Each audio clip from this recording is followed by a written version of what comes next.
Tumunog ang kanyang cellphone, isang matinis at mapilit na tunog na bumasag sa perpektong pagkakatimpla ng mamahaling champagne sa kanyang bibig.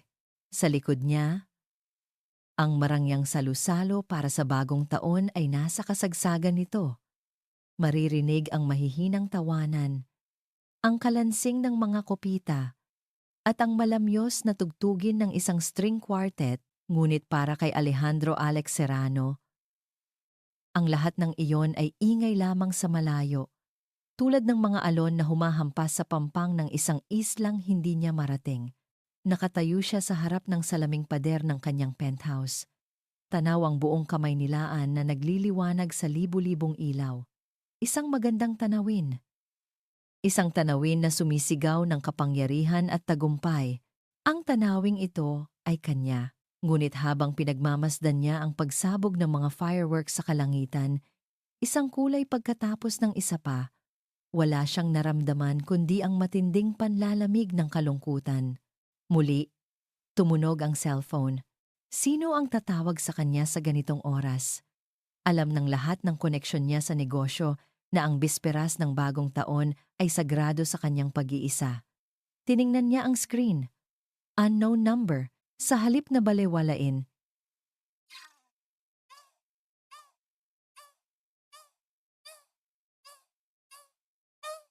isang hindi maipaliwanag na udyok ang nagtulak sa kanya na sagutin ito. Serrano, aniya.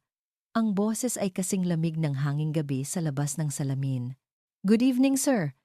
My apologies for the disturbance. Sabi ng isang babae sa kabilang linya. Formal at medyo nag-aalinlangan ang tono. Tumatawag po ako mula sa St. Luke's Medical Center. Kayo po ba si Mr. Alejandro Serrano? Kumunot ang noo ni Alex. Isang ospital? Yes, this is he. What is this about? Nagkaroon ng sandaling katahimikan. Sir, meron po kasing isang pasyente na dinala dito kanina. Siya po si Isabella Reyes, ang pangalan. Parang isang kidlat na gumuhit sa madilim na kalangitan ng kanyang alaala, Isabella Reyes. Isang pangalan na matagal na niyang ibinaon sa pinakamalalim na bahagi ng kanyang isipan, tinabunan ng mga taon ng trabaho at walang katapusang pagpapayaman. Isabella. Halos pabulong niyang ulit sa pangalan. Opo, sir. She gave birth to a baby girl tonight. Naramdaman ni Alex na bahagyang umikot ang kanyang paligid. Ang hawak niya sa kopita ng champagne ay humigpit. What? Anong pinagsasabi mo? Sir, nagkaroon po ng komplikasyon. Patuloy ng babae. Mas malumanay na ngayon ang boses, na para bang naghahatid ng isang mabigat na balita. We did everything we could. Pero, hindi po nakaligtas si Miss Reyes. Nabitiwan ni Alex ang kopita. Bumagsak ito sa mamahaling Persian rug. Hindi nabasag, ngunit tumapon ang ginintuang likido parang isang mantsa ng kasalanan sa sahig na walang bahid. At, bago po siya, huminga ng malalim ang nasa kabilang linya. Bago po siya nawalan ng malay, ang pangalan niyo lang po ang paulit-ulit niyang binabanggit. Mr. Alejandro Serrano. Kayo raw po ang ama ng bata. Ang mundo ni Alex ay tumigil sa pag-ikot. Ang ingay ng party sa likod niya ay biglang nawala. Ang tanging naririnig na lang niya ay ang malakas na dagundong ng sarili niyang puso. Ama? Siya? Imposible. Isang pira-pirasong alaala ang biglang sumilay sa kanyang isipan, isang ngiti, ang ngiti ni Isabella. Mainit, totoo, at puno ng buhay. Ang ngiti na minsan ay nagbigay kulay sa kanyang kulay abong mundo. Ang ngiti na siya ring winasak niya dahil sa kanyang karuwagan. That's impossible. Mariin niyang sabi. Pilit na ibinabalik ang pader na gumuho sa paligid ng kanyang puso. Nakakamali kayo. Sir, naiintindihan po namin kung nabigla kayo. Pero ang sanggol po, narito siya. Mag-isa. Kailangan po niya ng... Hindi na niya pinatapos ang babae. Pinatay niya ang tawag. Napatitig siya sa kanyang refleksyon sa salamin. Isang lalaking nasa tuktok ng kanyang mundo, Suot ang isang perpektong tuksido, may hawak na basag, na pag-asa, galit, pagkalito, at sa ilalim ng lahat ng iyon, isang emosyon na ayaw niyang aminin takot. Mabilis siyang naglakad palabas ng kanyang penthouse. Hindi pinapansin ang mga nagtatakang tingin ng kanyang mga bisita. Lucas! Sigaw niya sa kanyang driver na naghihintay sa lobby. Ihanda mo ang sasakyan! Now! Habang mabilis na tinatahak ng kanyang itim na luxury sedan ang mga kalsada ng Maynila na halos walang sasakyan, ang mga kumukutitap na ilaw ng syudad ay dumadaan lang na parang mga mantsa sa bintana. Ang isip niya ay isang magulong bagyo. Panloloko ba ito? Isang uri ng pangingikil? Pero bakit Isabela? At bakit ngayon, pagdating nila sa ospital, ang amoy ng antiseptiko at ang nakakasilaw na puti ng mga pader ang sumalubong sa kanya, isang mundo na ibang-iba sa kinasanayan niyang karangyaan. Isang nurse ang lumapit sa kanya. Ang parehong babae marahil na tumawag sa kanya. Mr. Serrano? Isang tango lang ang sagot niya. Sumunod po kayo sa akin. Sinundan niya ang nurse sa isang mahabang koridor. Bawat hakbang ay parang mas bumibigat. Huminto sila sa harap ng isang malaking salamin na may nakasulat na nursery. Sa loob, maraming maliliit na kuna. Itinuro ng nurse ang isa sa mga iyon, malapit sa salamin. Dahan-dahang lumapit si Alex. Pinilit niyang pakalmahin ang kanyang sarili, ihanda ang isip para sa kung anuman ang makikita niya. Isa lang itong pagkakamali, sabi niya sa sarili. Isang malaking pagkakamali. Ngunit nang tumingin siya sa loob ng kunang itinuro, sa maliit na nilalang na natutulog doon, naramdaman niya ang isang bagay na hindi niya kailanman naramdaman sa buong buhay niya.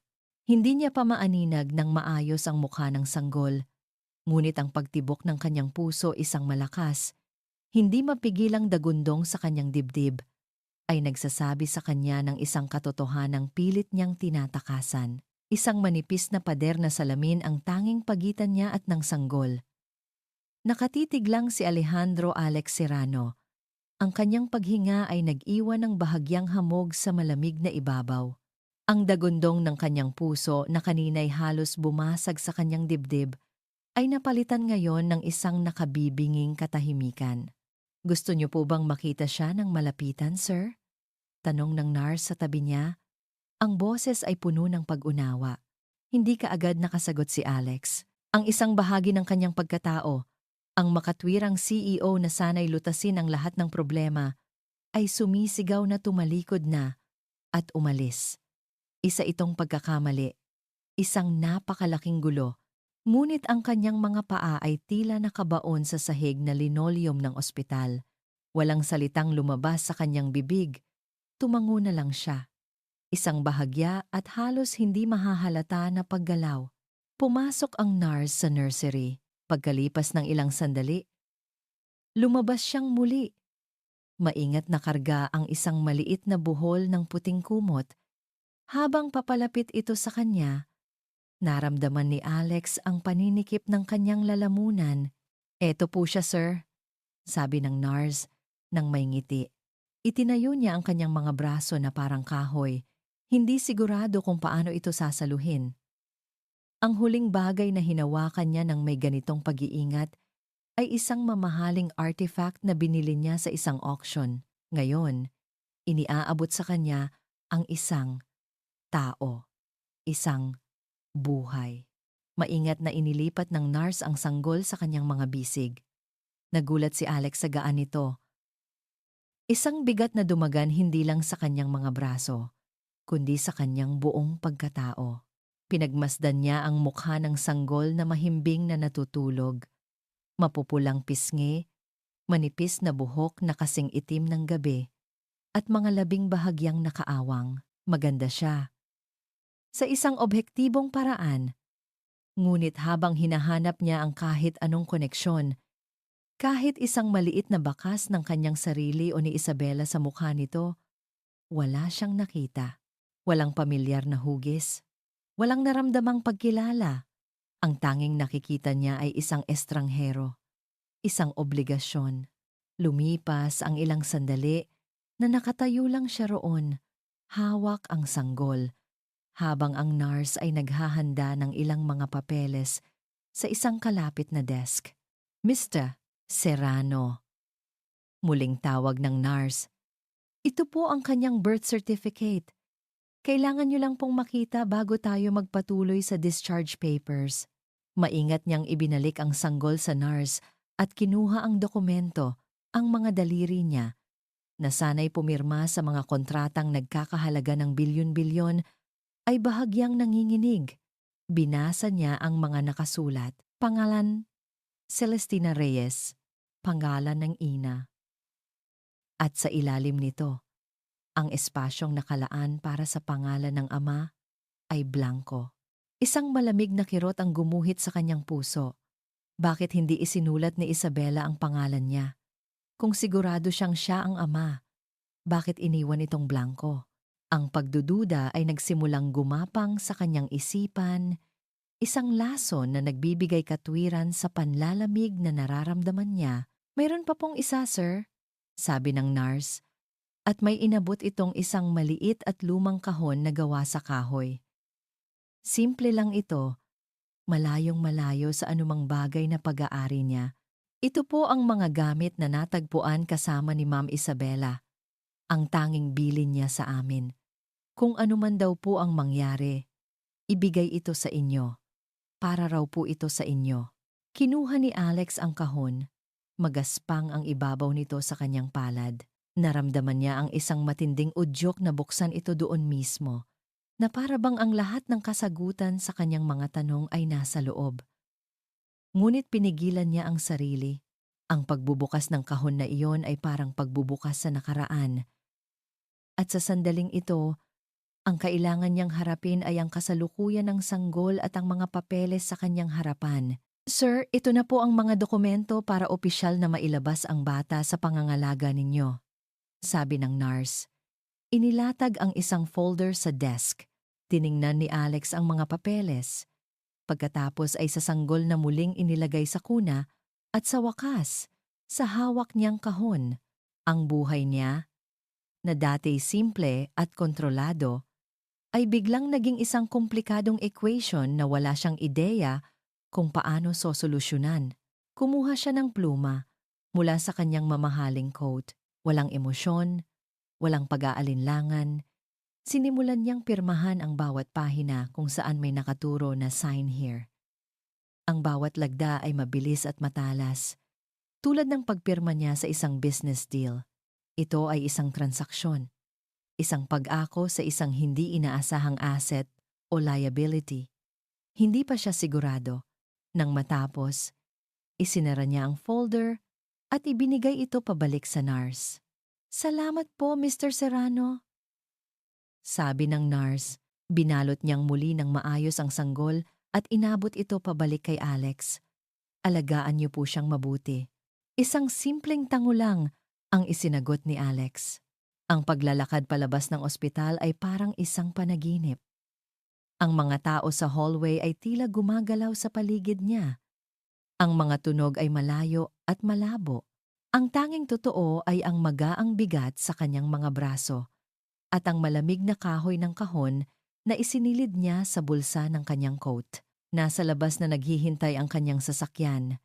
Si Lucas na may pag-aalala sa mukha ay mabilis siyang pinagbuksan ng pinto sa likod. Maingat na pumasok si Alex. Inilagay ang sanggol sa inihandang car seat na ipinabili niya sa kanyang driver habang siya ay nasa biyahe. Isinara ni Lucas ang pinto. Ang katahimikan sa loob ng sasakyan ay nakakabingi. Mas matindi pa kaysa sa katahimikan sa kanyang penthouse kanina. Sa labas, patuloy pa rin ang pagdiriwang ng bagong taon. Ngunit sa loob ng itim na sasakyan, tila ibang oras at ibang mundo. Habang umaandar ang sasakyan palayo sa ospital, napatingin si Alex sa sanggol na natutulog pa rin. Walang kamalay-malay sa kaguluhang idinulot ng kanyang pagdating. Isang buhay na hindi niya pinlano, isang responsibilidad na hindi niya hiningi. Isang paalala ng isang nakaraang pinili niyang kalimutan Napahawak siya sa bulsa kung nasaan ang kahon. Ang mga tanong ay muling bumalik. Mas malakas, mas mapilit. Sino ka? Ano ang gagawin ko sa'yo? At sa ilalim ng lahat ng yon, ang tanong na pinakakinatatakutan niyang sagutin. Dugo nga ba kita ng aking dugo? Ang mansyon ng mga Serrano ay sumalubong kay Alex na may nakasanayang katahimikan. Ang malamig na sahig na gawa sa marmol ay kumikinang sa ilalim ng mga ilaw ng chandelier at ang bawat mamahaling palamuti ay nasa perpektong ayos. Ito ang kanyang santuwaryo, isang mundo ng kaayusan kung saan siya ang hari. Ngunit ngayong gabi, ang katahimikan ay tila may halong pagbabanta na para bang alam ng mansyon na isang estranghero ang dumating upang sirain ang perpektong balanse nito. Inilapag niya ang car seat sa gitna ng malawak na sala. Sa loob nito, ang sanggol na nagngangalang Celestina ay nagsimulang gumalaw, nagpapakita ng unang senyales ng paggising. Sir, ano po ang kailangan ninyo? Tanong ng isa sa mga kasambahay na lumabas mula sa kusina. Gulat na makita si Alex na may kasamang sanggol. Maghanda ka ng gatas. Para sa sanggol, utos ni Alex. Ang salita ay tila banyaga sa kanyang dila. At ihanda mo ang guest room sa tabi ng aking silid. Mabilis na tumalima ang kasambahay. Naiwan si Alex na muling mag-isa kasama ang bata. Ilang minuto pa, isang mahinang pag-ungol ang narinig niya mula sa car seat, na unti-unting lumakas at naging isang ganap na iyak. Isang matinis, walang tigil na iyak. Binuhat niya ito ng may pag-iingat. Ngunit lalo lang itong lumakas. Sinubukan niyang ihele ito. Isang galaw na nakita lang niya sa mga pelikula. Walang epekto. Ang iyak ay umalingaw-ngaw sa matataas na kisame ng mansyon. Isang tunog na hindi nababagay sa lugar. Dumating ang kasambahay na may dalang bote ng gatas. Kinuha ito ni Alex at sinubukang ipainom sa sanggol. Itinulak lang nito ang bote palayo at mas lalo pang umiyak. Pagkatapos ay naamoy niya ito. Isang hindi pamilyar at hindi kaaya-ayang amoy. Napangiwi siya. Kailangan niyang palitan ang lampin nito. Sa loob ng malapalasyong banyo na may mga gripo na gawa sa ginto, nahanap ni Alex ang sarili na nakikipagbuno sa isang maliit na lampin. Ang CEO na kayang magpatakbo ng isang multibilyong pisong kumpanya ay walang kalaban-laban sa isang piraso ng tela at dalawang maliliit na binti na walang tigil sa pagsipa. Bawat galaw niya ay mali. Bawat attempt ay isang kabiguan. Ang pagkainis ay nagsimulang gumapang sa kanyang sistema. Hindi ito dapat nangyayari. Ang buhay niya ay dapat kontrolado, maayos, tahimik. Nang sa wakas ay matapos niya ito, pagod na pagod at amoy baby powder, hindi pa rin tumigil ang pag-iyak. Mas malakas pa ngayon na para bang nagrereklamo sa kanyang kawalan ng kasanayan. Napahilamos siya sa kanyang mukha, nararamdaman ang pag-init ng kanyang ulo. Ang pagod mula sa magdamag na pagpupuyat at ang emosyonal na stress ng mga nagdaang oras ay nagsimulang maningil. Dinala niya ang umiiyak na sanggol pabalik sa sala at umupo sa isang mamahaling sofa. Tinititigan ang nilalang sa kanyang mga braso na para bang isa itong komplikadong problema sa negosyo na hindi niya mahanapan ng solusyon. Ano ba ang gusto mo? Halos pabulong niyang tanong. Puno ng pagkabigo. Sa gitna ng kaguluhang iyon, narinig niya ang tunog ng isang sasakyang humihinto sa harap ng mansyon. Sino naman ang bibisita sa kanya nang ganitong oras ng umaga? Bumukas ang malaking pinto at mula roon, pumasok si Doña Victoria Serrano. Nakasuot ng isang eleganteng puting bestida, ang kanyang buhok ay perpektong nakaayos at ang bawat alahas sa kanyang katawan ay sumisigaw ng kapangyarihan. Bawat hakbang niya sa sahig na marmol ay may bigat at awtoridad. Huminto siya sa gitna ng sala. Ang kanyang mga mata ay agad na napako hindi kay Alex, kundi sa umiiyak na sanggol sa kanyang mga braso. Ang mukha ni Doña Victoria, na karaniway kalmado at kontrolado, ay nagpakita ng isang emosyong bihirang makita ng sinuman, pandidiri. Alejandro, sabi niya, ang kanyang boses ay kasing lamig ng bakal. Ano ang ibig sabihin nito? Hindi kaagad nakasagot si Alex. Ang pagdating ng kanyang ina ay nagdagdag ng isa pang layer ng pressure sa sitwasyong hindi na niya makontrol. Ina, sabi niya, pilit na pinapakalma ang kanyang sarili. It's a long story. Hindi inalis ni Doña Victoria ang kanyang tingin sa sanggol. May narinig akong chismis mula sa isa sa mga bisita kagabi na umalis ka raw na parang hinahabol ng demonyo. Mukhang totoo nga at nagdala ka pa ng isang ganyan dito sa pamamahay ko. Ang paraan niya ng pagsabi ng salitang ganyan ay parang isang sampal. Napahigpit ang hawak ni Alex sa sanggol. Isang kilos na kahit siya ay nagulat. Hindi ganyan ang pangalan niya. Sagot ni Alex. May diin sa kanyang boses. Ang pangalan niya ay Celestina. Isang sarkastikong tawa ang kumawala sa mga labi ni Doña Victoria. At sino ang nagbigay sa kanya ng pangalang iyan? Ang ina niya, marahil? Ang babaeng bigla na lang nawala matapos subukang sirain ang buhay mo? Huminga ng malalim si Alex. Patay na si Isabela. Sandaling natigilan si Doña Victoria, ngunit mabilis itong napalitan ng isang malamig na determinasyon. Kung gayoy isa itong problema na nag-iwan ng isa pang problema. Alejandro, alam mo kung ano ang nakataya dito. Ang pangalan ng pamilya Serrano, ang ating legacy. Hindi natin hahayaang madungisan ito ng isang eskandalo. Hindi ito eskandalo. Ito ay isang responsibilidad. Giit ni Alex, bagamat hindi niya alam kung saan nanggagaling ang mga salitang iyon. Lumapit si Doña Victoria, ngunit maingat na hindi masyadong mapalapit sa sanggol. Tiningnan niya si Alex ng diretso sa mata. Ang kanyang tingin ay matalim at walang awa. Responsibilidad. Huwag kang magpatawa, Alejandro. Isa siyang pagkakamali. Isang bastarda. At kailangan mong ayusin ito. Ngayon din. At paano ko naman gagawin yon? Tanong ni Alex. Ang galit ay nagsisimula ng kumulo sa loob niya. Itatapon ko na lang siya sa kung saan. May mga lugar para sa mga batang tulad niyan. Mga ampunan. Magbabayad tayo. Malaking halaga. Para siguraduhing hindi na siya muling makagambala sa atin. Para siguraduhing walang sino man ang makakaalam ng koneksyon niya sa atin. Hindi makapaniwala si Alex sa kanyang naririnig. Ang lamig ng kanyang ina ay higit pa sa inaasahan niya. Ito ay kalupitan. Hindi, mariin niyang sabi. Ang mukha ni Doña Victoria ay nagdilim. Ano ang sabi mo? Ang sabi ko, hindi, ulit ni Alex. Mas malakas ngayon. Mananatili siya dito. Isang mahabang katahimikan ang namagitan sa kanila. Ang tanging maririnig lang ay ang patuloy na pag-iyak ni Celestina, na para bang siya ang soundtrack ng kanilang nagbabadyang digmaan. Ngumiti si Doña Victoria, ngunit ang ngiting iyon ay hindi umabot sa kanyang mga mata. Ito ay isang ngiti ng isang reyna na malapit nang magdeklara ng giyera.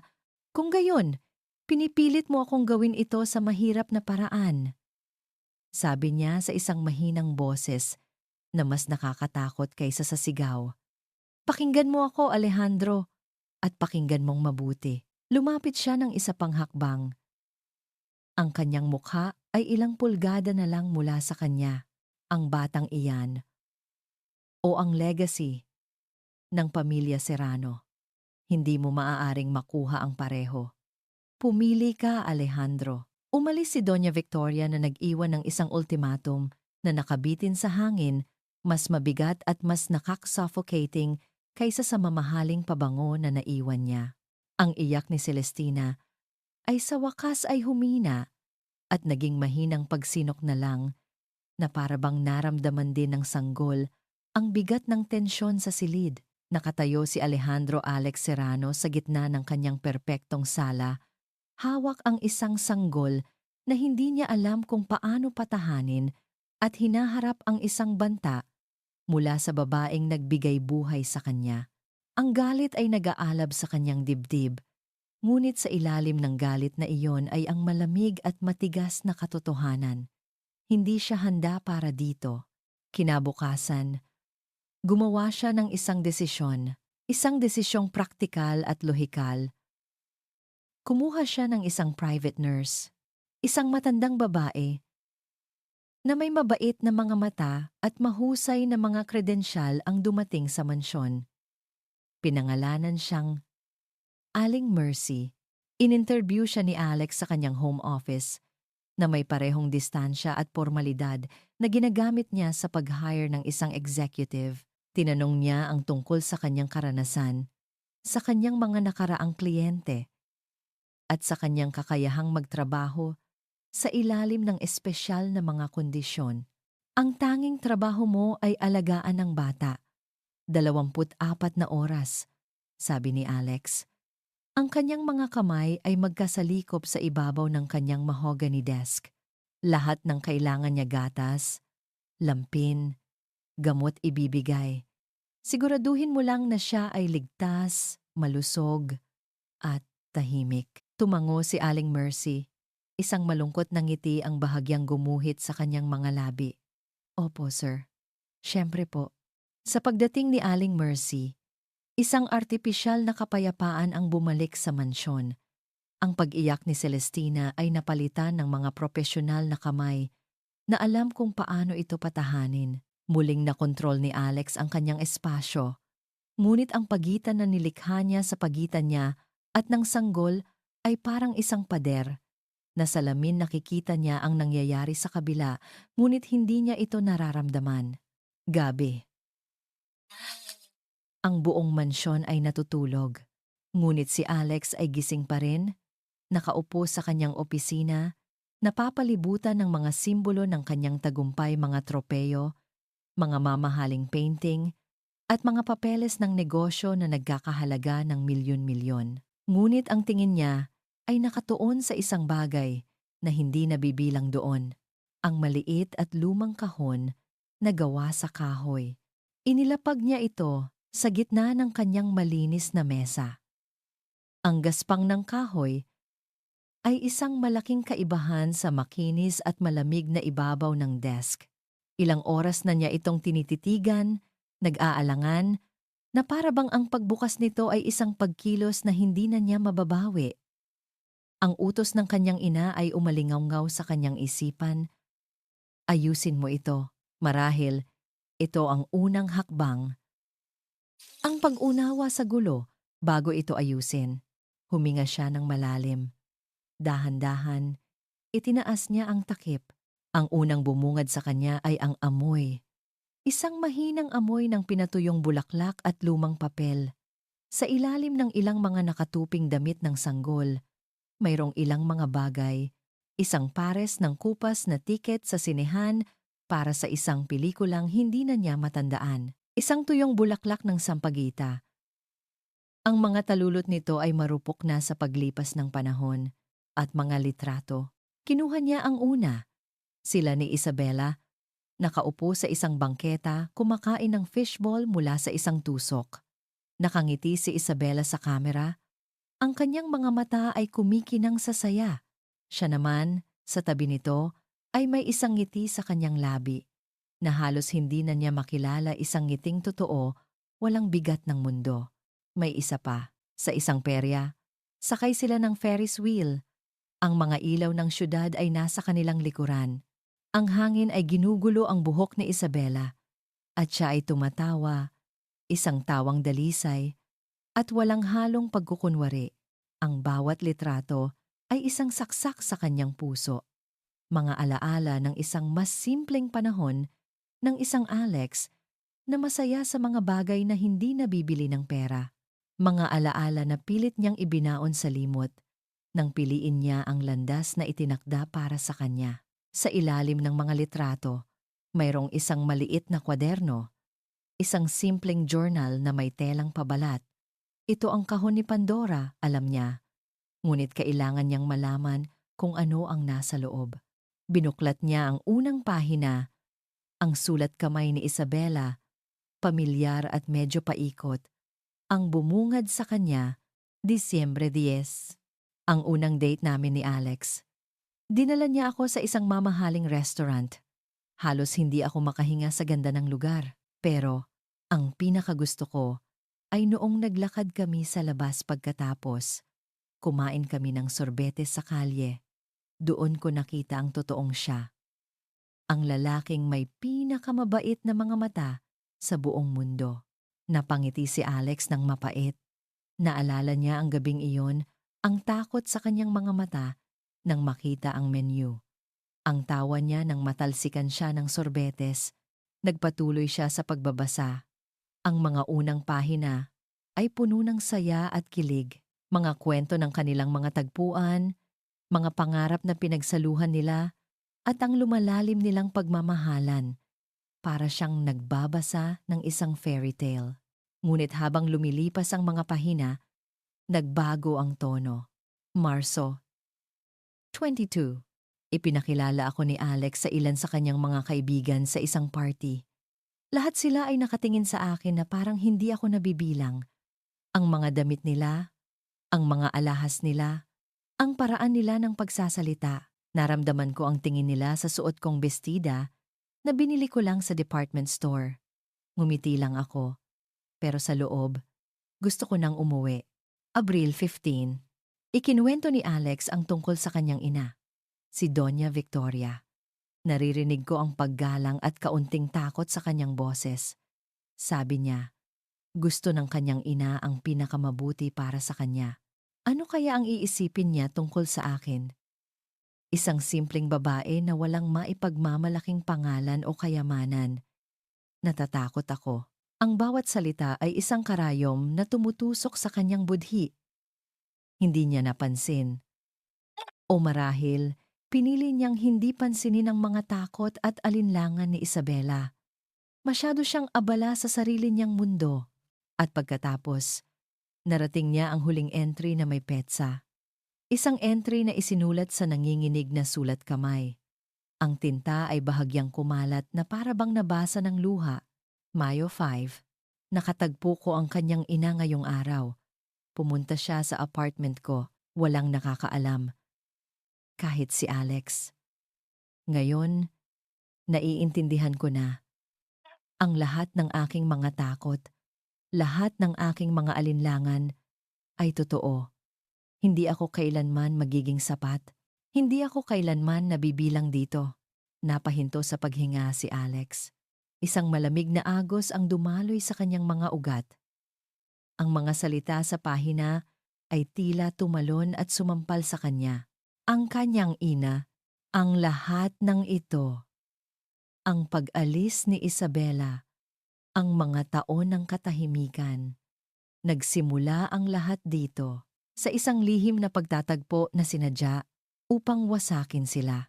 Isinara niya ang journal, ang kanyang mga daliri ay nanginginig sa galit. Ang larawan ng kanyang ina, na may malamig at mapagkontrol ng ngiti, ay lumitaw sa kanyang isipan. Ang babaeng nag-utos sa kanya na ayusin ang problema ay ang babae palang lumikha nito mula pa sa simula. Ang mga salita mula sa journal ni Isabela ay nag-iwan ng lamat sa pader na yelo na itinayo ni Alejandro Alex Serrano sa paligid ng kanyang puso. Sa sumunod na mga araw, ang galit niya sa kanyang ina ay naging isang mabigat na ulap na bumabalot sa mansyon. Nagkulong siya sa trabaho, ginamit ang mga numero at kontrata bilang kanlungan mula sa mga emosyong hindi niya kayang harapin. Ang presensya ni Celestina sa bahay ay naging isang tahimik na paalala ng kasalanan.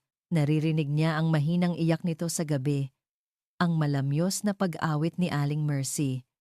Ngunit pinanatili niya ang kanyang distansya. Ang sanggol ay isang buhay na testamento sa isang nakaraan na kapwa niya pinagsisisihan at hinahanap-hanap. Isang Biyernes ng hapon, habang abala siya sa isang mahalagang conference call sa kanyang opisina, isang katok sa pinto ang umistorbo sa kanya. "Sir?" Si Aling Mercy. Ang kanyang boses ay puno ng pag-aalala. "I'm in a meeting," malamig niyang sagot. Ang kanyang atensyon ay nasa nagsasalita sa speakerphone. "Pero sir, emergency po. Ang anak ko po sa probinsya na aksidente. Kailangan ko po talagang umuwi. Ngayon na po sana." Napahinto si Alex. Ibinaba niya ang tawag. Hinarap niya si Aling Mercy na nakatayo sa may pinto. Ang mukha ay basang-basa sa luha. "Sige," sabi ni Alex, walang pag-aalinlangan. "Lucas will drive you to the bus station. Mag-iwan ka ng instructions sa kusina." "Salamat po, sir. Maraming salamat po," sabi ni Aling Mercy. Sabay takbo pabalik sa silid ni Celestina. Pagkalipas ng ilang minuto, umalis na ito. Nag-iwan ng isang nakakabinging katahimikan at isang listahan ng mga dapat gawin na nakadikit sa pinto ng refrigerator. Naiwan si Alex na mag-isa sa malawak na mansyon, kasama ang isang sanggol na halos hindi pa niya nahahawakan sa loob ng isang linggo. Ang unang oras ay mapayapa. Si Celestina ay natutulog, nagpatuloy si Alex sa kanyang trabaho. Ngunit pagkatapos, nagsimula ito. Isang mahinang pag-ungol na sinundan ng isang ganap na pag-iyak. Sinubukan niyang balewalain ito. "Titigil din yan," sabi niya sa sarili. Ngunit hindi ito tumigil. Lumakas pa ito. Napilitan siyang pumasok sa silid ng sanggol. Ang silid ay malinis at maayos, ngunit para sa kanya, ito ay isang banyagang teritoryo. Lumapit siya sa kuna. Si Celestina ay namumula sa pag-iyak. Ang maliliit nitong mga braso ay nakaunat na parang humihingi ng tulong. Sinunod niya ang listahan. Tiningnan niya ang lampin. Malinis. Sinubukan niyang magtimpla ng gatas. Sumabog ang formula powder sa kanyang mamahaling suit. Nang sa wakas ay naihanda niya ito. Ayaw naman itong inumin ng sanggol. Dumaan ang mga oras. Ang dating malinis at maayos na CEO ay gusgusin na ngayon. Ang kanyang buhok ay gulo at ang kanyang pasensya ay paubos na. Dinala niya si Celestina sa sala. Sinubukang iugoy ito. Kumanta ng mga kantang hindi niya alam ang liriko at nagpatugtog pa ng classical music. Walang gumana. Napagod, napaupo si Alex sa malambot na carpet sa sahig. Isinandal ang kanyang likod sa sofa. Maingat niyang inihiga si Celestina sa kanyang mga hita. Ang pag-iyak nito ay humina na at naging pagsinok na lang. Ang maliliit nitong dibdib ay umaangat at bumababa sa bawat hikbi. "Ano ba talaga ang gusto mo?" tanong niya sa hangin. Ang kanyang boses ay puno ng pagod at pagkabigo. "Hindi ko alam kung paano ito gawin, okay? Hindi ako marunong." Nakatitig lang siya sa maliit na mukha. Sa mga mata nitong namamaga pa sa pag-iyak. Sa mga luhang namumuo pa rin sa gilid nito.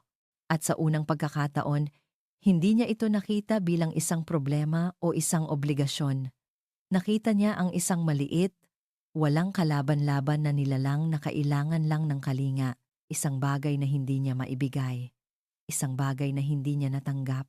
Sa gitna ng kanyang pag-iisip, biglang gumalaw ang mga labi ni Celestina. Ang pagsimangot nito ay unti-unting nawala at pagkatapos, nangyari ito. Isang ngiti. Hindi ito isang malaking ngiti.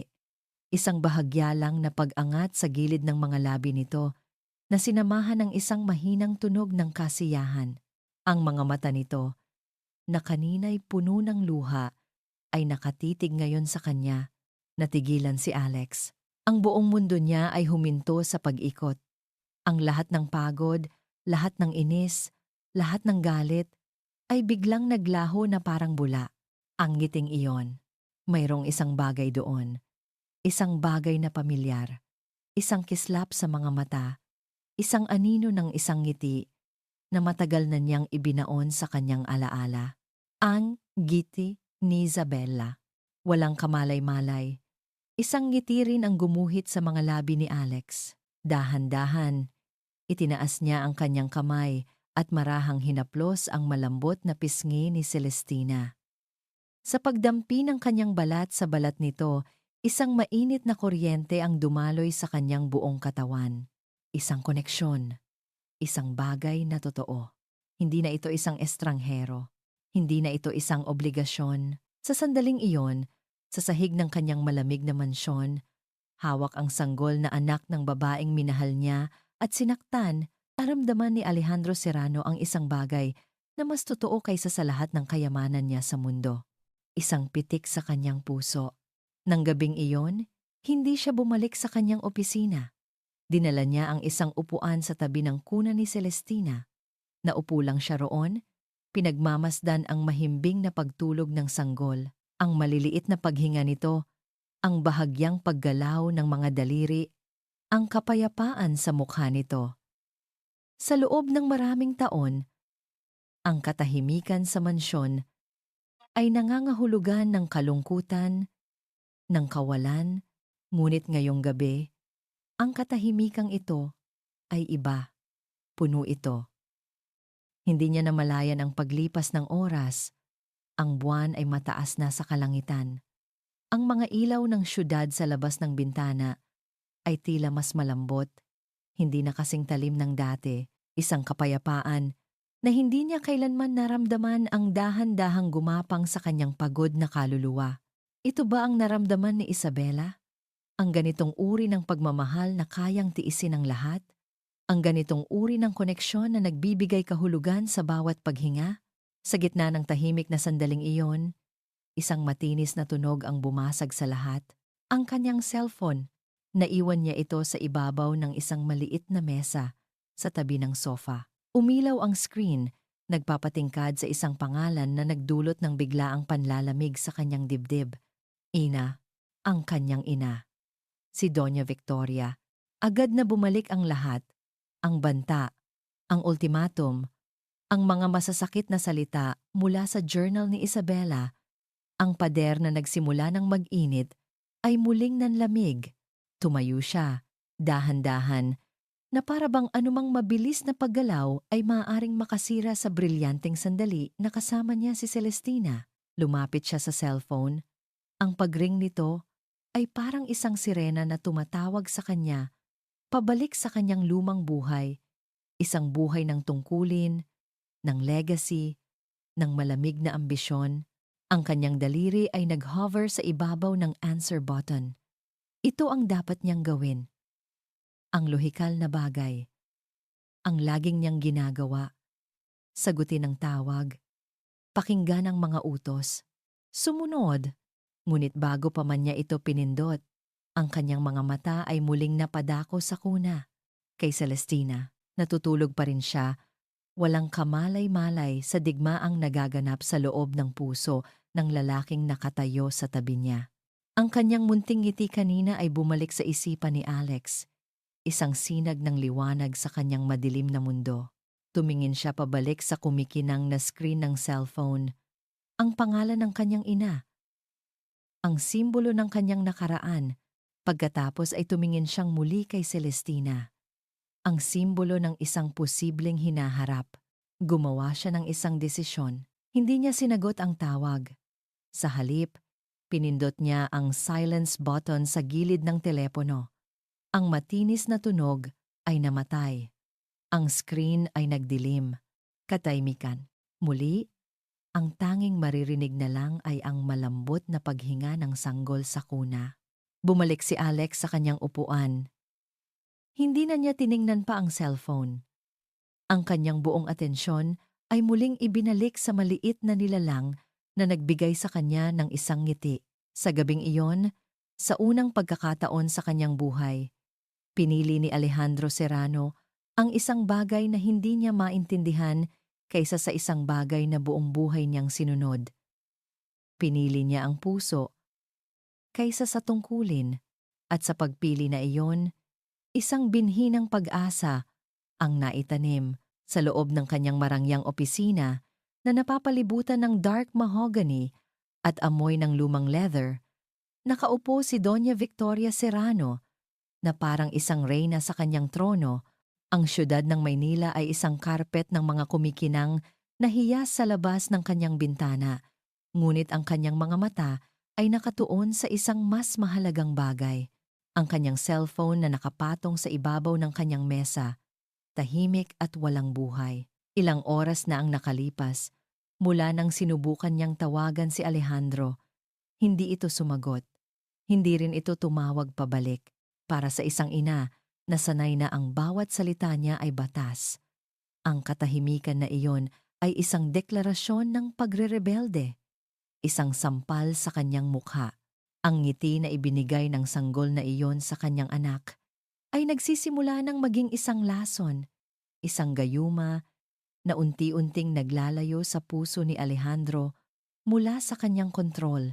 Hindi niya ito hahayaan. Ang pamilya Serrano ay hindi itinatag sa mga sentimental na ngiti. Ito ay itinayo sa dugo, pawis, at bakal na determinasyon. At siya ang tagapag-alaga ng legacy na iyon. Isang magalang nakatok sa pinto ang pumutol sa kanyang pag-iisip. "Pasok!" utos niya. Ang kanyang boses ay kalmado ngunit may bigat. Pumasok ang isang lalaking nakasuot ng simpleng barong. May daladalang isang manipis na brown envelope. Isa siyang pribadong investigador. Isa sa maraming taong nasa ilalim ng kanyang kapangyarihan. Mga anino na gumagalaw ayon sa kanyang kagustuhan. "Ma'am Victoria," sabi ng lalaki, inilapag ang envelope sa kanyang mesa. "Narito na po ang lahat ng impormasyong ipinahanap ninyo tungkol kay Isabela Reyes." "Magaling," sabi niya, hindi man lang tinitingnan ng lalaki. "Maaari ka nang umalis." Nang mag-isa na siyang muli, kinuha niya ang envelope. Walang pagmamadali, binuksan niya ito. Sa loob ay mga litrato at dokumento, isang buod ng buhay ni Isabela matapos nitong lisanin si Alex. Binasa niya ang ulat. Walang luho, walang tagumpay. Si Isabela ay nagpalipat-lipat ng mga simpleng trabaho, waitress, sales lady, call center agent. Tumira siya sa isang maliit na apartment sa Quezon City, isang lugar na hindi man lang tutungtungan ni Doña Victoria. Ang buhay niya ay isang pakikibaka. Habang binabasa ni Doña Victoria ang bawat detalye ng kahirapan ni Isabela, walang awa siyang naramdaman. Walang kahit katiting na pagsisisi. Sa halip, isang malamig na kasiyahan ang gumapang sa kanyang puso. Ito ang patunay. Patunay na tama siya mula pa sa simula. Ang babae ay hindi nababagay sa kanilang mundo. Isa lamang siyang hamak na mangangarap na walang lugar sa tabi ng isang Serrano. Ngunit ang problema ay nag-iwan ng isang komplikasyon. Isang sanggol na may potensyal na magdala ng pangalan ng kanyang pamilya. Isang panganib na kailangan niyang alisin. Ibinaba niya ang mga papeles at kinuha ang kanyang cellphone. Ngunit hindi si Alex ang tinawagan niya. Nagdial siya ng isang numero na matagal na niyang kabisado, ang pribadong linya ng direktor ng isang kilalang medical laboratory sa Makati.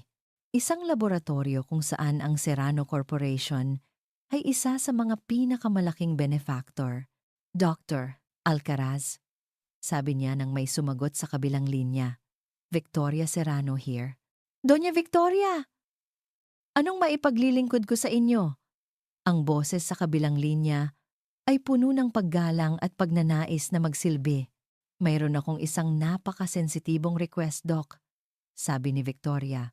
Ang kanyang boses ay bumaba sa isang halos pabulong na tono. "May ipapadala akong isang sample para sa isang DNA test. Ang sample ay mula sa aking anak, si Alejandro." "Siyempre, Donya.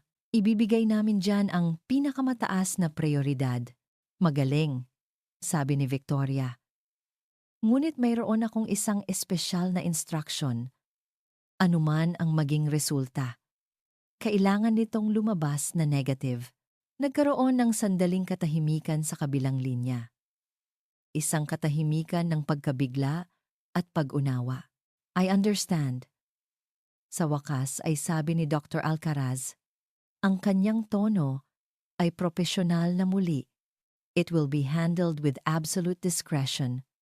Ang resulta ay magiging ayon sa inyong kagustuhan." "Alam kong maaasahan kita," sabi ni Victoria. bago ibaba ang tawag. Tumayo siya at lumapit sa isang estante na puno ng mga silver-framed na litrato.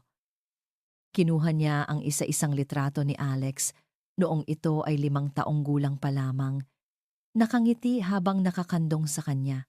Isang ngiting puro at puno ng pagtitiwala. Hinaplos niya ang salamin. Ang kanyang mga mata ay lumambot sa isang paraan na hindi kailanman makikita ng mundo sa labas. Ginagawa ko ang lahat ng ito para sa iyo, anak ko, bulong niya sa litrato. Ang pag-ibig niya ay isang hawla na gawa sa ginto at hindi niya hahayaang sirain ito ng sinuman. Ilang araw ang lumipas. Isang umaga, isang messenger ang naghatid ng isa pang selyadong envelope sa kanyang opisina. Ito na iyon. Ang resulta, hawak ito sa kanyang kamay. Isang malamig at mapagwaging ngiti ang dahan-dahang gumuhit sa kanyang mga labi. Ang papel sa loob ng envelope na ito ang kanyang sandata. Ang kanyang pangwakas na solusyon. Tumingin siya sa bintana. Sa syudad na nasa kanyang paanan. Tapos na ang laro, Isabela. Bulong niya sa hangin na para bang kinakausap ang isang multo. Kahit nasa hukay ka na, talo ka pa rin. Ang sumunod na linggo ay nagdala ng isang peking kapayapaan sa mansyon ng mga Serrano. Bumalik na si Aling Mercy at ang buhay ni Alejandro Alex Serrano ay bumalik sa isang uri ng bagong normal. Sa umaga, siya ang CEO. Sa gabi, pagkatapos ng trabaho, umuuwi siya hindi na sa isang walang laman na bahay, kundi sa isang tahanan kung saan may naghihintay na isang maliit na ngiti. Ang pader sa pagitan niya at ni Celestina ay unti-unti nang gumuho. Nagsimula na siyang tumulong sa pag-aalaga, sa pagpapakain, sa pagpapatulog. Ang bawat tawa ni Celestina ay musika sa kanyang pandinig, isang gamot sa kanyang pagod na kaluluwa. Ang pagdududa sa kanyang ina ay nanatili, isang madilim na anino sa isang sulok ng kanyang isipan, ngunit pinili niyang isantabi muna ito. Sa unang pagkakataon sa loob ng maraming taon, nagsisimula siyang makaramdam ng pag-asa. Isang gabi, tumawag si Doña Victoria, ngunit sa pagkakataong ito, ang boses niya ay hindi malamig o nagbabanta. Ito ay malambing at puno ng pagsuyo. Alejandro. Anak, sabi niya, matagal na tayong hindi nagkakausap ng maayos. Maghapunan tayo bukas ng gabi. Dito sa bahay. Tayo lang dalawa. May mahalaga lang akong gustong ibigay sa iyo. Nag-alinlangan si Alex. Ngunit isang bahagi sa kanya ang gustong maniwala na marahil nagbago na ang isip ng kanyang ina. Marahil nakita na nito ang kasiyahang idinudulot sa kanya ni Celestina at handa na itong tanggapin. Siye, ina, sagot niya. Darating ako. Kinabukasan, pumasok si Alex sa grand dining hall ng ancestral home ng mga Serrano. Ang mahabang mesa na gawa sa Nara ay nakahanda para sa dalawa. Ang mga kubyertos ay kumikinang sa ilalim ng ilaw ng chandelier. Ang lahat ay perpekto, ngunit ang katahimikan ay nakakapasong. Mabutit nakarating ka. Salubong ni Doña Victoria, nakangiti. Ang hapunan ay nagsimula ng may pilit na pag-uusap tungkol sa negosyo. Ngunit habang kumakain sila, hindi napigilan ni Alex na ikwento ang isang maliit na bagay na nangyari kanina lang. Kanina, habang pinapatulog ko si Celestina, simula niya, isang hindi sinasadyang ngiti ang gumuhit sa kanyang mga labi. She was fighting sleep, alam mo yon? At bigla na lang siyang humawak sa daliri ko. Sobrang higpit, na para bang ayaw niya akong umalis. It was something. Napahinto siya nang mapansin ang tingin ng kanyang ina. Walang reaksyon, walang emosyon. Malamig! Biglang pinutol ni Doña Victoria ang kanyang kwento. Alejandro, sabi niya, maingat na inilapag ang kanyang kubyertos. May dahilan kung bakit kita pinapunta dito. Mula sa kanyang tabi, kinuha niya ang isang puting business envelope. Simple lang ito, walang marka, ngunit mayroon itong bigat na tila kayang pabagsakin ang buong silid. Alam kong naguguluhan ka pa rin, patuloy ni Doña Victoria. Ang kanyang boses ay puno ng pekeng pag-unawa. At bilang ina mo, gusto ko lang ng kapayapaan para sa isipan mo, para sa ating lahat. Kaya gumawa ako ng paraan para makasiguro tayo. Inilapag niya ang envelope sa ibabaw ng mesa. Sa pagitan nilang dalawa, tinitigan ito ni Alex. Isang masamang premonisyon ang biglang gumapang sa kanyang dibdib. Ano yan? Isang kasagutan, simpleng sagot ng kanyang ina. Para matapos na ang lahat ng pagdududa, nanginginig ang mga kamay ni Alex nang abutin niya ang envelope. Ang papel ay malamig sa kanyang mga daliri. Dahan-dahan, pinunit niya ito. Sa loob, mayroong isang papel na may letterhead ng isang kilalang medical laboratory. Binasa niya ang mga teknikal na detalye na hindi niya maintindihan. Ang kanyang mga mata ay mabilis na hinahanap ang konklusyon at pagkatapos, nakita niya ito. Nakalimbag sa itim na tinta, malinaw at walang awa. Probability of paternity, 0%. Zero. Ang salitang iyon ay tumalon mula sa papel at sumuntok sa kanya ng diretso sa sikmura. Ang hangin ay biglang naubos sa kanyang baga. Ang mga tunog sa paligid niya, ang mahinang tunog ng aircon, ang malayong ugong ng trapiko ay biglang naglaho. Ang mundo ni Alejandro Serrano ay gumuho. Dahan-dahan niyang itinaas ang kanyang tingin mula sa papel patungo sa kanyang ina. Nakatingin ito sa kanya, hindi nang may tagumpay, kundi nang may isang perpektong pagganap ng awa at kalungkutan. Isang tingin na nagsasabing, "Kawawa ka naman, anak. Nasaktan ka." "I'm sorry, Alejandro," sabi ni Doña Victoria. Ang bawat salita ay isang patak ng lason. "Siguro, niloko ka lang talaga ng babaeng iyon." Hindi siya makapagsalita. Ang isip niya ay isang magulong bagyo. Ang ngiti ni Celestina, ang sulat kamay ni Isabella sa journal, ang 0%, ang mga litrato nila sa perya, ang malamig na tingin ng kanyang ina. Ang lahat ay nagbabanggaan sa kanyang isipan, isang masakit at nakakalitong pagsabog. Hindi ako kailanman nabibilang dito. Ang mga salita ni Isabella mula sa journal ay umalingaw-ngaw sa kanyang ulo. Ito ba ang dahilan?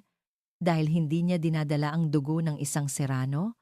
Naramdaman niya ang pag-init ng kanyang mga mata, isang emosyong matagal na niyang hindi naramdaman. Pagkabigo, galit, at isang sakit na napakatindi na halos hindi niya makayanan. Tumayo siya. Ang upuan ay gumawa ng isang malakas na kaluskos sa sahig. Ang papel ay nahulog mula sa kanyang nanginginig na kamay. Lumapag sa sahig na parang isang puting bandila ng pagsuko. Hindi siya nagsalita. Tinalikuran niya ang kanyang ina. Ang hapunan, ang buong kasinungalingan. Naglakad siya palabas ng mansyon. Bawat hakbang ay isang paglalakbay papalayo mula sa katotohanang akala niya ay nagsisimula ng mabuo. Pag-uwi niya sa kanyang sariling mansyon, naabutan niya si Aling Mercy na karga-karga si Celestina sa sala. Nang makita siya, ngumiti ang sanggol, ang parehong ngiti na nagpatunaw sa kanyang puso ilang araw na ang nakalipas. Ngunit ngayon, ang ngiting iyon ay isang punyal. Lumapit siya. Tinitigan niya ang sanggol na mahimbing na natutulog sa kuna nito. Ang inosenteng mukha, ang payapang paghinga, ang pagmamahal na nagsisimula ng umusbong sa kanyang puso, ay nabalot ngayon ng isang makapal na hamog ng pagdududa at pagtataksil. Sino ang nagsisinungaling? Ang babaeng minahal niya o ang inang nagpalaki sa kanya? Lumuhod siya sa tabi ng kuna, ang kanyang noo ay nakasandal sa malamig na kahoy, at sa katahimikan ng gabi, isang tanong ang kumawala mula sa kanyang nasasaktang kaluluwa, isang pabulong na puno ng sakit. Kung hindi ako ang ama mo, sino ka ba talaga? Ang sakit ay parang lason. Mabilis itong kumalat sa bawat ugat ni Alejandro Alex Serrano. pinapatay ang bawat usbong ng pag-asa na nagsimula palang tumubo sa kanyang puso. Ang ngiti ni Celestina, na dati isang sinag ng araw, ay isa na ngayong sulyap sa isang malupit na kasinungalingan. Isang kasinungalingan. Lahat ng ito ay isang malaking kasinungalingan.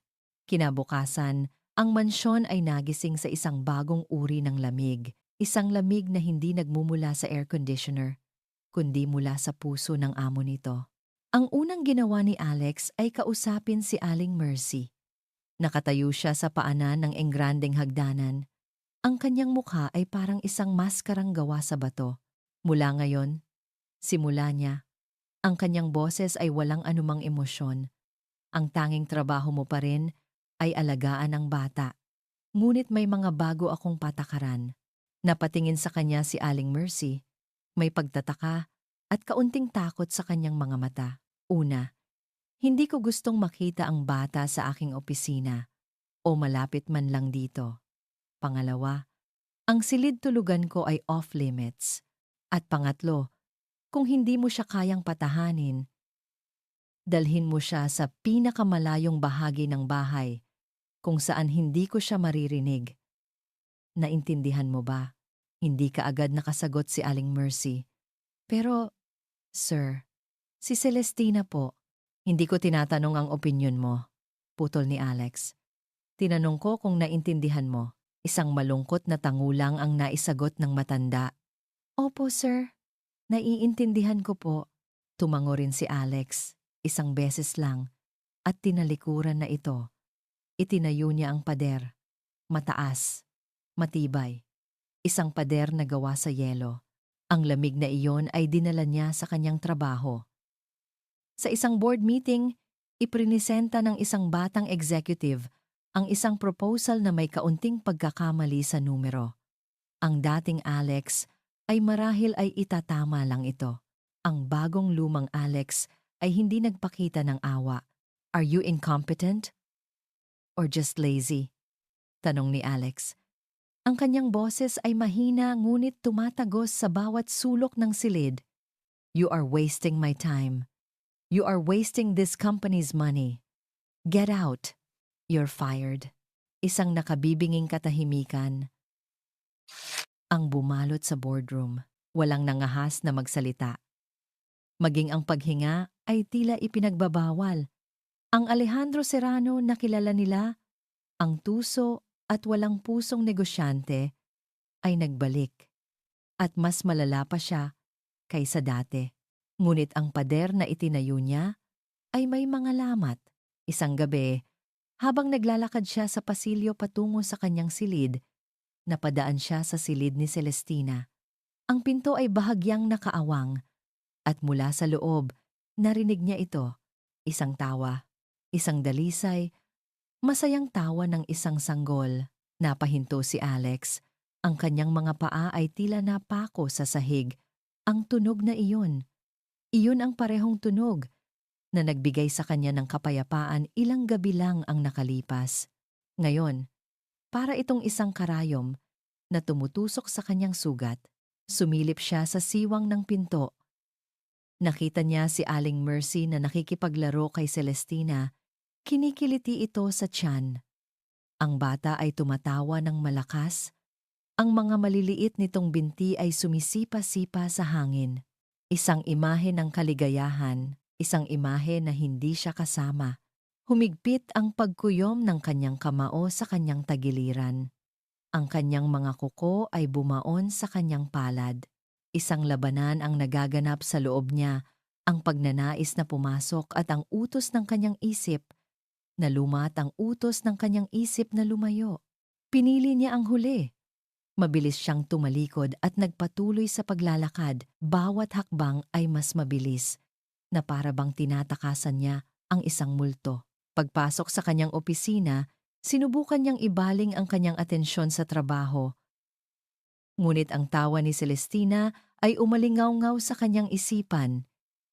Isang paulit-ulit na himig ng kung ano ang nawala sa kanya, o marahil ng kung ano ang hindi naman talaga naging kanya. Ang kanyang mga mata ay napadako sa maliit na kahon na gawa sa kahoy nakapatong pa rin sa isang sulok ng kanyang mesa. Ang journal ni Isabela, isang biglaang bugso ng galit, ang bumalot sa kanya. Galit kay Isabela sa pagsisinungaling nito.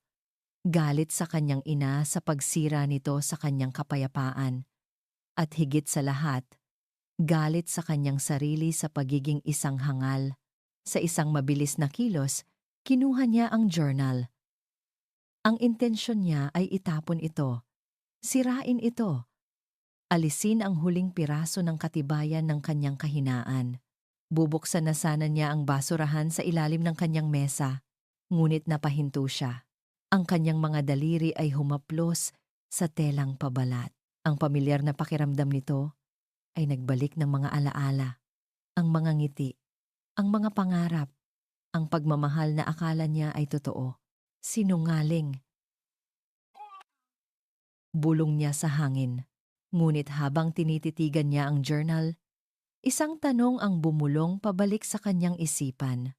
Paano kung hindi? Paano kung mayroon siyang hindi nakikita?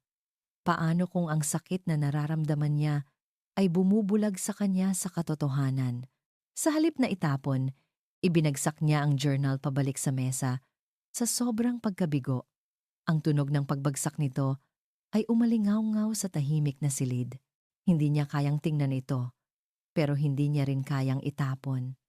Ito ay isang simbolo ng kanyang kalituhan, isang relikya ng isang pag-ibig na ngayon ay isa ng malaking tandang pananong. Lumipas ang mga araw na ganoon, isang walang katapusang siklo ng trabaho, sa araw at pag-iisa sa gabi. Ang pader na itinayo niya ay nanatiling matatag, ngunit alam niyang unti-unti siyang kinakain nito mula sa loob. Ang mansyon ay muling naging isang malamig na bilangguan. Isang gabi, habang nag-iisang umiinom ng alak sa kanyang opisina, isang katok sa pinto ang pumukaw sa kanya. Si Aling Mercy. Ang kanyang mukha ay puno ng pag-aalala. "Sir, pasensya na po sa abala," sabi nito. Ang boses ay nanginginig. Pero si Celestina po, at mataas po ang lagnat. Kanina pa po siya iyak ng iyak. Hindi kaagad kumilos si Alex. Tinitigan lang niya ang baso ng alak sa kanyang kamay. "Hindi ko siya anak. Hindi ko siya problema," sabi ng isang malamig na boses sa kanyang isipan. "Tinawagan mo na ba ang doktor?" tanong niya. Hindi man lang tumitingin sa matanda. "Opo, sir. Papunta na po siya. Pero, may isa pa po," nag-aalangang sabi ni Aling Mercy. Sa gitna po ng pag-iyak niya, at may sinasabi po siya. "At ano naman yon?" Huminga ng malalim si Aling Mercy. Paulit-ulit po niyang binabanggit. "Papa, Papa," ang salitang iyon. Parang isang suntok na hindi niya inaasahan. Ang pader na itinayo niya ay nagkaroon ng malaking lamat. Bigla niyang nakita ang mukha ni Celestina sa kanyang isipan umiiyak. Naghahanap ng kalinga. Tumatawag sa kanya. Ibinaba niya ang kanyang baso. Ang tunog ng pagtama nito sa kahoy na mesa ay matinis at tumayo siya. Naglakad siya papalabas ng kanyang opisina. Habang papalapit siya sa silid ni Celestina, mas malinaw niyang naririnig ang mahinang pag-iyak nito na sinasalita ng mga salitang dumudurog sa kanyang puso. Huminto siya sa labas ng nakasarang pinto. Ang kanyang kamay ay itinaas, handang pihitin ang doorknob. Ngunit hindi niya ito magawa. Nakatayo lang siya roon, isang bilanggo sa pagitan ng kanyang sakit at ng isang pagmamahal na pilit niyang itinatanggi. Sa loob, isang bata ang may sakit at tumatawag sa kanya. Sa labas, isang lalaki ang durog at hindi alam kung paano muling bubuuin ang kanyang sarili. Ang pinto ay tila isang milya ang layo. At sa sandaling iyon, hindi niya alam kung paano ito tatawirin. Ang pag-iyak sa loob ng silid ay humihina, ngunit ang salitang Papa ay paulit-ulit pa ring naririnig. Bawat isa ay parang isang dagok sa puso ni Alejandro Alex Serrano.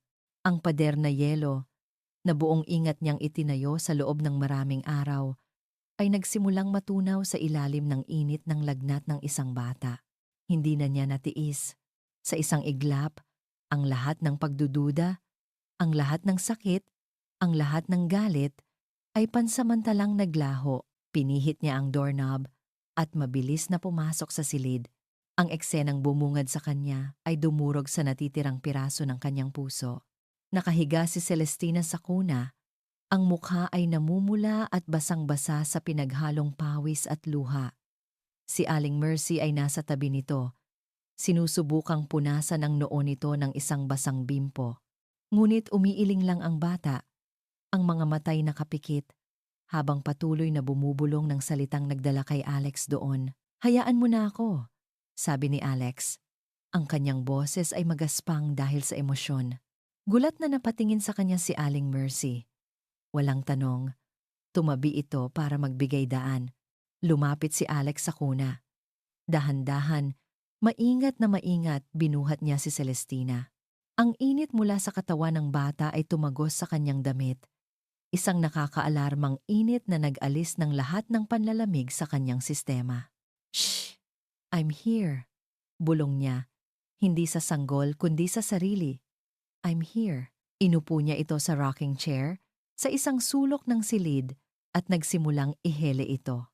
Sa una, nagpumiglas pa si Celestina, ngunit nang maramdaman nito ang pamilyar na amoy at ang ritmo ng pagtibok ng puso ni Alex, unti-unti itong kumalma. Ang pag-iyak nito ay naging mahinang hikbi na lang, hanggang sa ang tanging natira na lang ay ang mabigat nitong paghinga.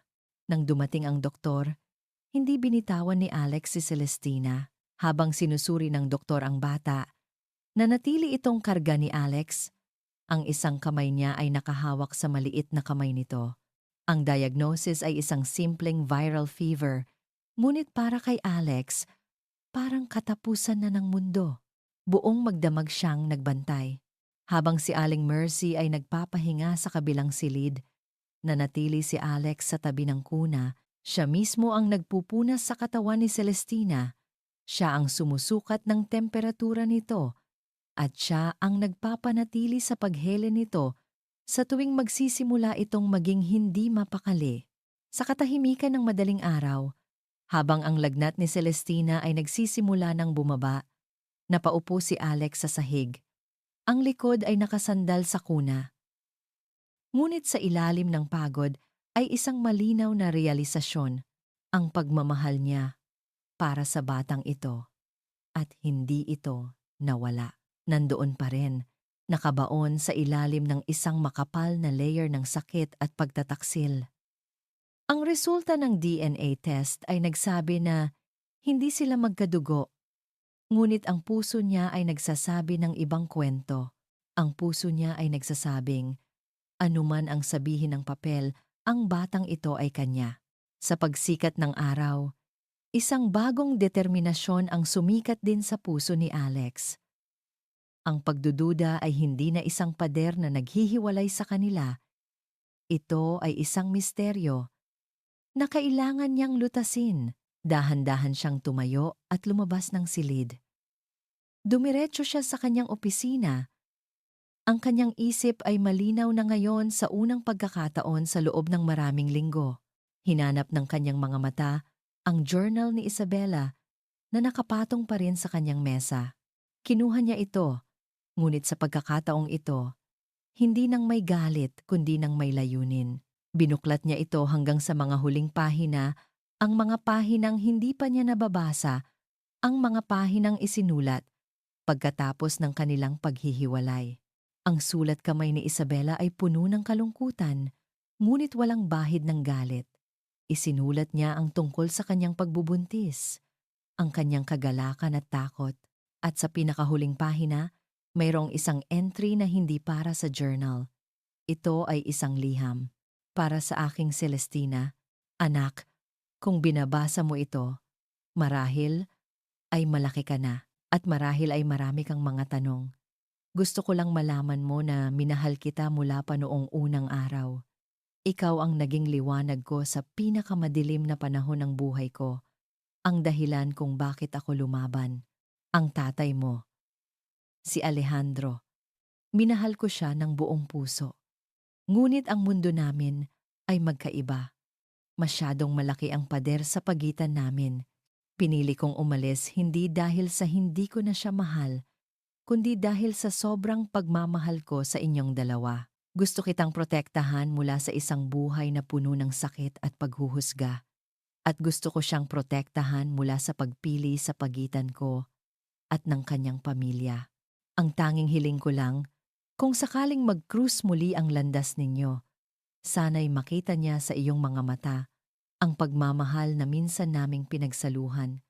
At sana, mapatawad niya ako. Nang matapos basahin ni Alex ang liham, ang mga luha ay malayang tumutulo sa kanyang mga pisngi.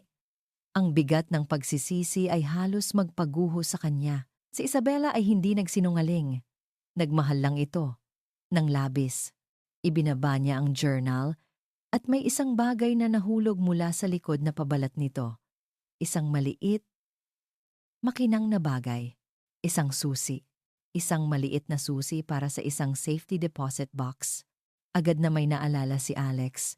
Isang araw, maraming taon na ang nakalipas. Habang namamasyal sila ni Isabela sa Makati, huminto sila sa harap ng isang bangko. May inasikaso si Isabela sa loob. Isang bagay tungkol sa isang maliit na kahon na minana raw niya. Hindi niya ito pinansin noon.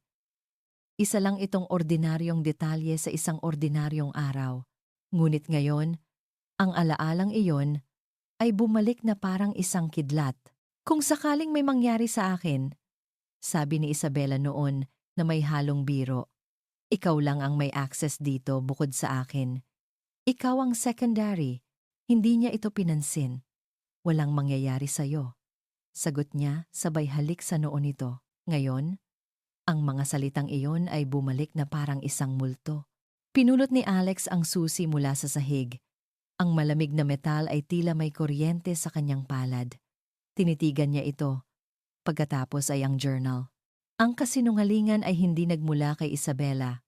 Ang lason ay hindi galing sa kanya. Nagmula ito sa ibang lugar. Sa isang taong mas malapit, mas makapangyarihan. At ang katibayan, ang tunay na katotohanan, ay maaaring nasa loob ng isang kahon na naghihintay na mabuksan. Isang apoy ang muling nag-alab sa kanyang mga mata. Ngunit hindi ito ang apoy ng galit o sakit. Ito ang apoy ng determinasyon. Ang pag-iyak sa kabilang silid ay tuluyan ng tumigil. Si Celestina ay payapa ng natutulog. Ang lagnat ay nawala na para bang hinihintay lang nito na mawala rin ang lagnat sa puso ni Alex. Huminga siya ng malalim. Ang bigat sa kanyang dibdib ay napalitan ng isang malinaw na layunin. Hindi na siya tatakbo. Hindi na siya magtatayo ng pader. Haharapin niya ang katotohanan, gaano man ito kasakit. At ipaglalaban niya ang babaeng minahal niya at ang anak na ngayon ay alam niyang sa kaibuturan ng kanyang kaluluwa ay tunay na kanya. Anuman ang sabihin ng anumang piraso ng papel, ang susi sa kanyang kamay ay hindi na lang isang ordinaryong susi. Ito ay isang susi patungo sa katotohanan. Isang susi na magbubukas hindi lang ng isang kahon, kundi ng isang hinaharap na akala niya ay tuluyan ng isinara. Hindi na natulog si Alejandro Alex Serrano ng gabing iyon. Ang bawat sandali ay ginugol niya sa tabi ng kuna ni Celestina, hindi dahil sa pag-aalala sa lagnat na ngayoy tuluyan ng nawala, kundi dahil sa isang bagong natuklasang pangangailangan ang mapalapit dito na para bang sa bawat paghinga ng sanggol ay may lakas siyang nakukuha. Pagsikat ng araw, tumayo siya.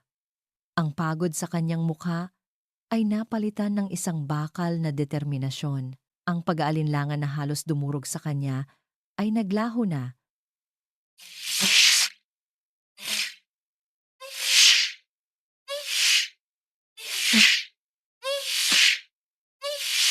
Ang unang ginawa niya ay tawagan ang kanyang personal na assistant. Cancel all my meetings for today. Utos niya. Ang kanyang boses ay kalmado, ngunit may bigat na hindi matatawaran. Something personal came up. I will not be available. Pagkatapos, nilapitan niya si Aling Mercy sa kusina. Aalis ako saglit. Sabi niya. Ang kanyang tono ay mas malambot na ngayon kaysa sa mga nakaraang linggo. pakibantayan mong mabuti si Celestina. Huwag mo siyang iiwan kahit isang saglit. Isang tango at isang nagtatakang ngiti lang ang isinagot ng matanda. Hawak ang susi sa kanyang kamay. Umalis si Alex ng mansyon. Ang biyahe patungo sa Makati ay isang malinaw na paggising. Ang syudad, na dati tinitingnan niya bilang isang kaharian na dapat pamunuan, ay isa na ngayong mapa na magtuturo sa kanya patungo sa katotohanan. Ang bangko ay abala, ngunit ang pangalan ng mga Serrano ay may sariling kapangyarihan. Sa loob lamang ng ilang minuto, dinala na siya ng bank manager sa isang pribadong silid at pagkatapos ay sa ilalim ng gusali sa isang lugar na malamig at napapalibutan ng bakal at semento ang vault. "Narito po, Mr. Serrano," sabi ng manager. Itinuturo ang isang pader ng mga metal na kahon. Binuksan nito ang isang rehas na bakal gamit ang sarili nitong susi. "Ang susi niyo na lang po ang kailangan." Naiwan si Alex na mag-isa sa maliit at malamig na silid. Ang tanging ingay ay ang mahinang ugong ng ventilation at ang malakas na pagkabog ng kanyang puso. Lumapit siya sa kahon na may numerong tumutugma sa nasa susi. Huminga siya ng malalim.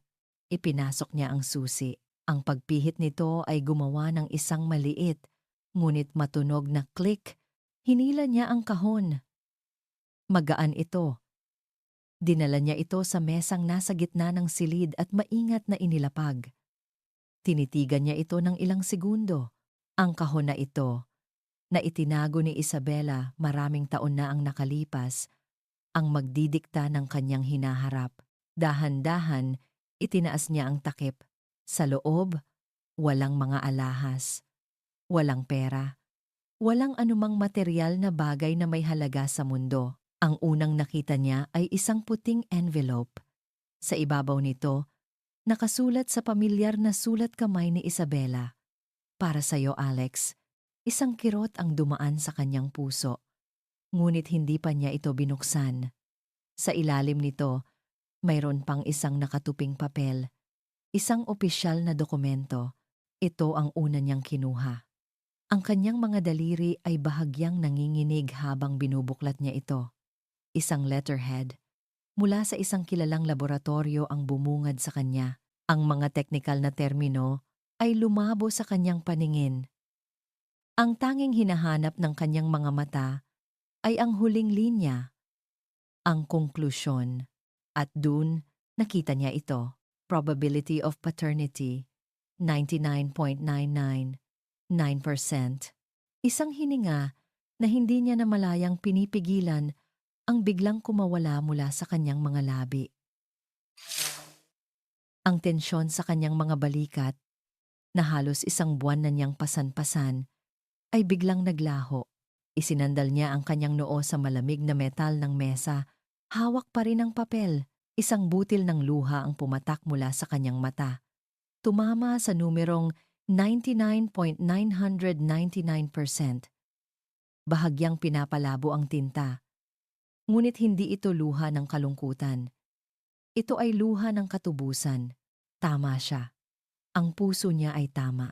Siya ang ama. Siya ang ama ni Celestina. Matapos ang ilang sandali, pinunasan niya ang kanyang mga mata at kinuha ang liham. Ang kanyang mga kamay ay kalmado na ngayon. Ang pagdududa ay nawala na. Pinalitan ng isang bagong damdamin na hindi pa niya lubusang nauunawaan. Binuksan niya ang envelope at binasa ang sulat. "Alex ko, kung binabasa mo ito, marahil ay natagpuan mo na ang ating anak. At marahil ay puno ka ng galit at mga tanong. Patawarin mo ako. Patawarin mo ako sa aking karuwagan. Hindi ako umalis dahil sa hindi na kita mahal. Umalis ako dahil sa sobrang pagmamahal ko sa iyo. Noong araw na nalaman kong buntis ako na ang pinakamasayang babae sa buong mundo. Ngunit sa araw ding iyon, pinuntahan ako ng iyong ina.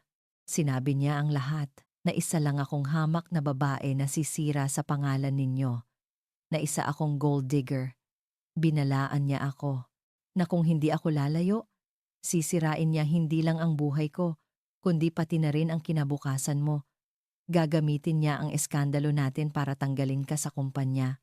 Natakot ako, Alex. Hindi para sa sarili ko, kundi para sa'yo at para sa batang nasa sinapupunan ko. Ayokong mamuhay ang anak natin sa isang mundo kung saan hindi siya tanggap, kung saan siya ay magiging isang sandata laban sa sarili niyang ama. At ayokong ilagay ka sa posisyon na kailangan mong pumili. Kaya umalis ako. Ito ang pinakamahirap na desisyon sa buhay ko. Ang bawat araw na malayo sa'yo ay isang impyerno. Ngunit ginawa ko ito para protektahan kayong dalawa. Ito ang resulta ng DNA test na palihim kong ginawa. Itinago ko ito para sa'yo, para kung sakaling dumating ang araw na ito, malaman mo ang katotohanan. Malaman mong hindi kita kailanman niloko. Mahal na mahal kita, Alex. Noon, ngayon, at magpakailanman. Nagmamahal, Isabella. Nang matapos ni Alex basahin ang liham, ang luhang kanina'y dala ng katubusan ay natuyo. Ang kaluwagan sa kanyang dibdib ay dahan-dahang napalitan ng isang bagay na mas madilim, mas malamig, at mas mapanganib. Galit. Isang dalisay. Nagyayalong galit. Ang lahat ng sakit, lahat ng pagdurusa, lahat ng gabing hindi siya makatulog, lahat ay kagagawan ng iisang tao, ang sarili niyang ina. Ang babaeng nagkunwaring nag-aalala. Ang babaeng nagbigay sa kanya ng pekeng resulta. Ang babaeng sumira sa kanyang buhay. At sa buhay ng babaeng pinakamamahal niya. Maingat niyang tinupi ang liham at ang resulta ng DNA test. Isinilid niya ito sa panloob na bulsa ng kanyang coat, malapit sa kanyang puso. Ito ang kanyang katotohanan. Ito ang kanyang sandata. Tumayo siya. Ang kanyang kilos ay kalmado at may layunin. Ang lalaking pumasok sa vault na puno ng pag-aalinlangan ay wala na. Ang lumabas ay isang lalaking handa na para sa isang digmaan. Kinuha niya ang kanyang cellphone. Walang panginginig sa kanyang mga daliri. Nagdial siya ng isang numero. "Sir?" Sagot ng kanyang assistant. "Magpatawag ka ng emergency board meeting." Utos ni Alex. Ang kanyang boses ay mahinahon sa isang paraan na nakakatakot. "Gawin mo itong 1 oras mula ngayon. Gusto kong nandoon ang lahat ng miyembro ng board." "Masusunod po, sir. Pero, at isa pa," dagdag ni Alex, "siguraduhin mong darating ang ina ko." Ang boardroom ng Serrano Corporation ay isang silid na binuo para sa kapangyarihan. Ang mahabang mesa na gawa sa dark mahogany, ang matataas na leather chairs, at ang malawak na bintanang tanaw, ang buong distrito ng negosyo ng Makati, ay lahat sumisigaw ng impluwensya at kontrol. Ngunit sa araw na iyon, ang hangin sa loob ng silid ay mas mabigat kaysa karaniwan. Ang mga miyembro ng board, mga makapangyarihang lalaki at babae na sanay sa mga biglaang pagpupulong, ay nagbubulungan. Ang emergency meeting na ipinatawag ni Alejandro Alex Serrano ay hindi pangkaraniwan. Si Doña Victoria Serrano ay nakaupo sa kanang kamay ng upuan ng CEO, ang kanyang karaniwang pwesto. Ang kanyang tindig ay perpekto. Ang kanyang ekspresyon ay kalmado, ngunit may isang maliit na kaba sa kanyang dibdib. Hindi niya alam kung ano ang aasahan. Ang huli nilang pag-uusap ay nang ibigay niya ang pekeng resulta ng DNA test. Mula noon, si Alex ay naging mas malamig, mas malupit, isang bagay na sa isang banda ay ikinatuwa niya, ngunit sa kabilang banda ay nagbigay sa kanya ng hindi maipaliwanag na kaba. Eksakto sa itinakdang oras, bumukas ang pinto ng boardroom. Pumasok si Alex. Ang kanyang presensya ay agad na nagpatahimik sa buong silid. Walang mga papel na dala. Walang laptop. Ang kanyang mga kamay ay nasa bulsa ng kanyang pantalon. Naglakad siya nang may isang uri ng katahimikan na mas nakakatakot kaysa sa anumang sigaw. Ang kanyang mga mata, na karaniwang matalas at nakatuon sa negosyo, ay may ibang kislap ngayon, Isang kislap ng nagyeyelong determinasyon. Naupo siya sa kanyang upuan sa dulo ng mesa. Ang kanyang tingin ay hindi lumibot sa silid. Ito ay nakapako sa iisang tao lamang, ang kanyang ina. Salamat sa inyong pagdalo sa maikling paunawa. Simula ni Alex, ang kanyang boses ay pantay at walang emosyon. Ipinatawag ko ang pulong na ito hindi para pag-usapan ang quarterly earnings o ang ating bagong expansion plans. Ipinatawag ko ito para itama ang isang malaking kamalian. Lahat ng mata ay napunta sa kanya. Maging si Doña Victoria ay hindi mapigilang kumunot ang noo. Tulad ng alam ng ilan sa inyo, patuloy ni Alex, may isang personal na bagay na nangyari sa buhay ko kamakailan. Isang bagay na may potensyal na makaapekto sa reputasyon ng pamilyang ito at ng kumpanyang ito. Tumingin siya kay Doña Victoria, isang halos hindi mahahalata ngunit makahulugang tingin. At may mga taong gumawa ng lahat ng kanilang makakaya para protektahan ang reputasyong iyon. Hindi nagsalita si Doña Victoria, ngunit ang pagkakahawak niya sa kanyang perlas na kuwintas ay bahagyang humigpit. Ilang linggo na ang nakalipas. Sabi ni Alex, isang dokumento ang ipinakita sa akin. Isang resulta ng DNA test. Ayon sa dokumentong iyon, ako ay hindi ang ama ng isang batang nagngangalang Celestina Reyes. Isang mahinang bulungan ang kumalat sa silid. Ngunit ang problema sa mga kasinungalingan, dagdag ni Alex, ang kanyang boses ay nagsimulang magkaroon ng diin, ay mayroon silang paraan para lumabas sa huli, lalo na kung ang katotohanan ay maingat na itinago. Naghihintay lang na matagpuan mula sa panloob na bulsa ng kanyang coat. Dahan-dahan niyang inilabas ang isang nakatuping papel, ang tunay na resulta ng DNA test. Hindi niya ito ipinakita sa lahat, sa halip, inilapag niya ito sa mesa sa harap niya.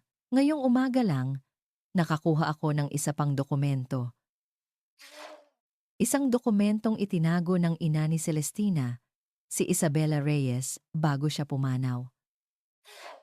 At ayon sa dokumentong ito, itinaas niya ang kanyang tingin at sinalubong ang mga mata ng kanyang ina. Ayon dito, ang probability of paternity ay 99.999%. Ang katahimikan sa silid ay nabasag. Ang mga miyembro ng board ay nagkatinginan. Ang pagkabigla at pagkalito. Ang mukha ni Doña Victoria ay namutla. Alejandro, ano itong kalokohan? Sabi niya. Sinusubukang bawiin ang kontrol. Siguradong peke yan. Isang desperadong hakbang mula sa isang babaeng gusto lang ng pera. Ngumiti si Alex. Ngunit ito ay isang ngiting walang bahid ng saya. Isang ngiting mapait at puno ng sakit. Peke? Ulit niya. Tulad ng resulta na ibinigay mo sa akin, ina. Isang resulta na personal mong inayos sa isang laboratorio kung saan tayo ang pinakamalaking benefactor. Ang kulay ay tuluyang nawala sa mukha ni Doña Victoria, ngunit hindi pa tapos si Alex. Kinuha niya ang isa pang papel mula sa kanyang bulsa. Ang sulat ni Isabela, hindi lang ito ang iniwan niya? Sabi ni Alex. Ang kanyang boses ay bahagyang nanginig sa unang pagkakataon, hindi dahil sa kahinaan, kundi dahil sa bigat ng mga salitang kanyang babasahin. Nag-iwan din siya ng isang liham at nagsimula siyang magbasa. Binasa niya ang bawat salita ni Isabela. Ang tungkol sa pagbisita ni Doña Victoria, ang mga banta, ang pananakot, ang masakit na desisyon na umalis para protektahan sila. Habang nagbabasa si Alex, ang kanyang boses ay umalingaw-ngaw sa tahimik na silid. Bawat salita ay isang martilyo na unti-unting winawasak ang imahe ng perpektong matriarch ng pamilya Serrano. Nang matapos siya, tinupi niya ang liham. Ang katahimikan sa silid ay nakakabingi. Lahat ng mga mata ay nakatuon ngayon kay Doña Victoria. Ang babaeng dati tinitingala ng may paggalang at takot ay tinitingnan na ngayon ng may halo ng awa at pandidiri. Hindi totoo yan. Pabulong na sabi ni Doña Victoria. Sinusubukang ipagtanggol ang sarili Ngunit ang kanyang boses ay walang lakas. Ginagawa niya lang ang kwentong iyan. Isang sinungaling. Sino ang sinungaling, Ina? Tanong ni Alex. Ang babaeng isinuko ang lahat para sa pag-ibig o ang babaeng handang sirain ang buhay ng sarili niyang anak para sa kapakanan ng pangalan at pera? Walang naisagot si Doña Victoria. Sa isang iglap, nawala ang lahat. Ang kanyang kapangyarihan, ang kanyang dignidad, ang paggalang ng mga taong nasa paligid niya, at higit sa lahat, ang pagmamahal at tiwala ng kanyang anak. Tumayo si Alex. Ang kanyang upuan ay hindi gumawa ng ingay. Ang kanyang kilos ay pinal. I cannot lead a company that is built on a foundation of lies and manipulation, sabi niya. Ang kanyang tingin ay lumibot sa buong board. Effective immediately, I am resigning as CEO of Serrano Corporation. Isang kolektibong paghinga ng pagkabigla ang narinig sa silid. I will be starting my own company. Patuloy niya. Isang kumpanyang maliit, marahil, ngunit isang kumpanyang itatayo sa katapatan at integridad. Isang kumpanyang maipagmamalaki ng aking anak balang araw. Huling tiningnan ni Alex ang kanyang ina. Ang babae ay nakayuko na ngayon, hindi makatingin sa kanya. Ang maskara ng kapangyarihan ay tuluyan ng nabasag. Inilalantad ang isang matandang babae na nag-iisa at talunan. Pinili mo na ang iyong legacy, Ina, sabi ni Alex sa isang mahinang boses. Ngayon, sisimulan ko ng buuin ang sa akin. At sa mga salitang iyon, tumalikod si Alejandro Serrano. Naglakad siya papalabas ng boardroom, papalabas ng buhay na kanyang kinagisnan, at papalayo sa anino ng kanyang ina. Iniwan niya si Doña Victoria sa gitna ng nakabibinging katahimikan ng kanyang pagkawasak. Isang taon ang lumipas, ang hangin ay sariwa, may amoy ng bagong dilig na damo at namumukadkad na sampagita. Ang araw ng hapon ay ginintuan, nagbibigay ng malambot na liwanag sa isang hardin na hindi malawak, ngunit puno ng buhay. Sa gitna ng hardin, isang maliit na batang babae na may dalawang maliit na tirintas sa kanyang itim na buhok ang tumatawa habang hinahabol ang isang paru-paro. Ang kanyang mga hakbang ay hindi pa perpekto, medyo paika-ika, ngunit puno ng determinasyon at saya. Dahan-dahan. Celeste, sabi ng isang malambing na boses. Nakaupo sa isang simpleng upuan na gawa sa yantok si Alejandro Alex Serrano. Nakasuot ng simpleng polo shirt at pantalon. Ang dating CEO na laging nakasuot ng mamahaling suit at may bakas ng pag-aalala sa mukha ay wala na. Ang lalaking nakaupo ngayon ay may mga ngiti sa gilid ng kanyang mga mata, isang kapayapaan sa kanyang tindig, at isang tingin na laging nakasunod sa bawat galaw ng kanyang anak. Matapos ang araw ng pag-alis niya sa Serrano Corporation, ibinenta ni Alex ang kanyang penthouse, ang kanyang mga luxury cars, at ang lahat ng bagay na nagpapaalala sa kanya ng kanyang dating buhay. Ipinagbili niya ang mansyon at bumili ng isang mas maliit, ngunit mas maaliwalas na bahay sa isang tahimik na subdivision sa Timog. Ito ay isang tahanan, hindi isang palasyo. Itinatag niya ang kanyang sariling consulting firm. Maliit lang ito kumpara sa imperyong kanyang tinalikuran, ngunit ito ay kanya. At ang pinakamahalaga, binigyan siya nito ng isang bagay na hindi kayang bilhin ng pera ng Serrano. Oras. Oras para makita ang unang paggapang ni Celeste. Oras para marinig ang kanyang unang salita. Papa. Oras para sa mga hapon na tulad nito na ginugugol sa hardin, hinahabol ang mga paru-paro. Isang kasambahay ang lumabas mula sa bahay. May dalang isang tray na may merienda at isang puting envelope. Sir, may sulat po para sa inyo, sabi nito. Kinuha ni Alex ang envelope. Nakita niya ang logo ng law firm na kumakatawan sa kanyang ina. Sa loob ng isang taon, hindi sila nag-usap. Paminsan-minsan, nakakatanggap siya ng mga sulat na tulad nito, mga alok, mga pakiusap, mga pagsubok na bawiin siya. Hindi niya ito binuksan. Tumingin siya sa sulat, pagkatapos ay kay Celeste, na ngayon ay masayang dinidiligan ang mga bulaklak gamit ang isang maliit na watering can. Sa unang pagkakataon, walang galit sa kanyang puso, walang sakit. Ang naroon na lang ay isang uri ng malungkot na pagtanggap. Dahan-dahan, pinunit niya ang sulat sa gitna, pagkatapos ay muli, hanggang sa maging maliliit na piraso na lang ito. Ibinagsak niya ito sa basurahan sa kanyang tabi. Ang nakaraan ay nasa nakaraan na. Kinabukasan, Linggo, dinala ni Alex si Celeste sa isang lugar na hindi pa nito napupuntahan. Isang tahimik na memorial park na may malalagong puno ng akasya. Magkahawak kamay silang naglakad sa isang hilera ng mga puting lapida hanggang sa huminto sila sa harap ng isa. Isabela Reyes, isang mapagmahal na ina, isang di malilimutang pag-ibig. Lumuhod si Alex at maingat na inilapag ang isang palumpon ng puting rosas. Si Celeste, na ginagaya ang kanyang ama, ay inilapag din ang isang bulaklak ng sampagita na pinitas niya mula sa kanilang hardin. "Hi, Isa," bulong ni Alex. Ang kanyang boses ay puno ng pagmamahal. "May kasama ako. Gusto ko siyang makilala mo." Hinaplos niya ang buhok ni Celeste. "Anak, ito ang mama mo. Siya ang nagbigay sa atin ng pinakamagandang regalo sa lahat."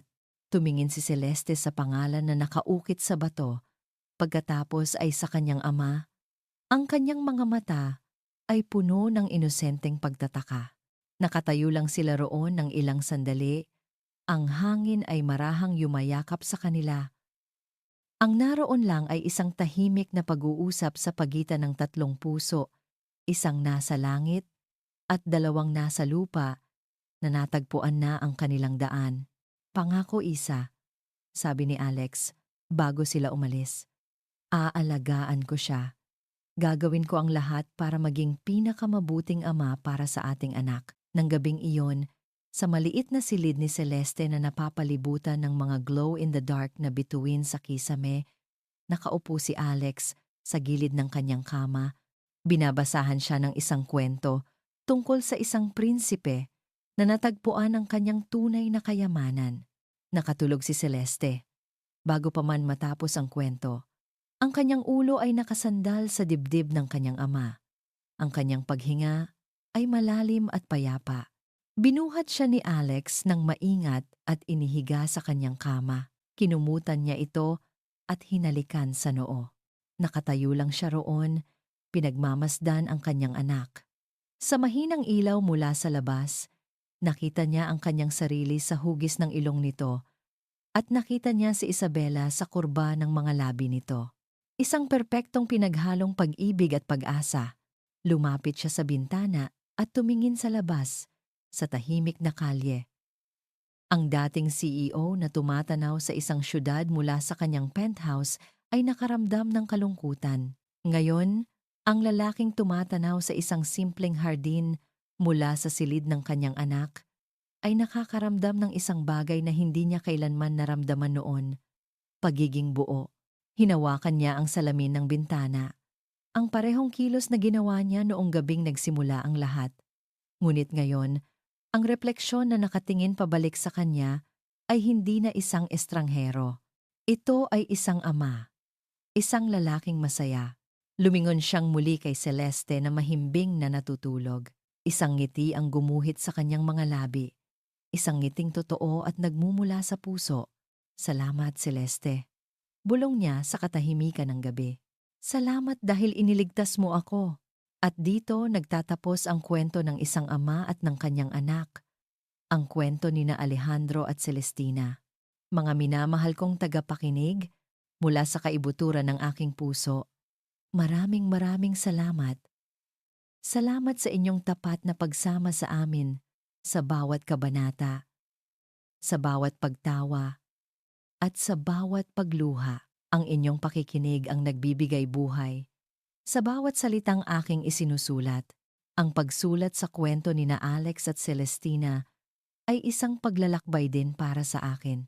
Nais kong likhain ang isang kwento na hindi lang tungkol sa kilig ng pag-iibigan, kundi tungkol din sa mas malalim na uri ng pagmamahal, ang pagmamahal na kayang magpatawad, ang pagmamahal na kayang maghilom ng pinakamatinding sugat, at higit sa lahat, ang pagmamahal na nagbibigay sa atin ng pag-asa at ng pangalawang pagkakataon. Sana, sa kwento ni Alejandro, naipakita natin na ang tunay na kayamanan ay hindi nasusukat sa pera o kapangyarihan, kundi sa mga yakap, sa mga ngiti, at sa pamilyang ating pinipiling buuin at ipaglaban. Ngayon, nais ko namang marinig ang inyong saloobin. Ano ang tumatak sa inyong puso? Anong aral ang inyong napulot mula sa kanilang paglalakbay? Huwag po kayong mag-atubiling mag-iwan ng komento sa ibaba. Ang inyong mga salita ang nagsisilbing inspirasyon at lakas para sa akin na magpatuloy sa paglikha ng mga kwentong tatagos sa puso. Hanggang sa muli nating pagkikita sa susunod na kwento. Ako po ang inyong abang manunulat, Sweet Kilik Peho.